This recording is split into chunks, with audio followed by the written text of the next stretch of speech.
Hello everyone, I am Dr. Prateek. Today I am going to show a video about meniscus repair by inside out technique. This is a case of a young gentleman who has sustained a twisting injury to his right knee joint, and as you can see he has developed medial meniscus posterior horn longitudinal tear. As we can see that the tear is in the red zone, so it is important to repair this kind of tear, especially in young individuals, because doing partial meniscectomy in such cases is going to remove significant portion of the meniscus. For inside out meniscus repair, we are going to use guide sleeves and meniscus repair set with needles. This set has a fiber wire of number 20 size and of length of 75 cm, which is attached to two straight needles which are of length of 25 cm.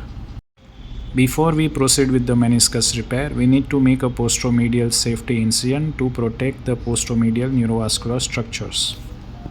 This safety incision utilizes the interval created by posteromedial joint capsule anteriorly, semimembranosus inferiorly, and medial head of gastrocnemius posteriorly. We insert a spoon-like retractor in this space to protect the posteromedial neurovascular structures.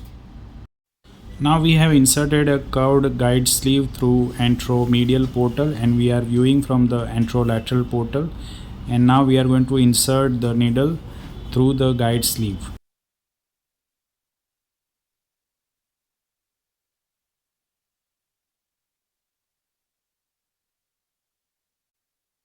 Now we are going to repeat same steps again one more time.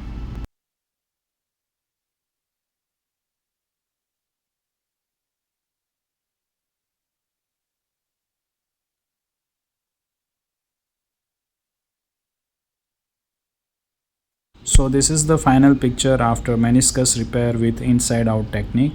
Thanks for watching the video.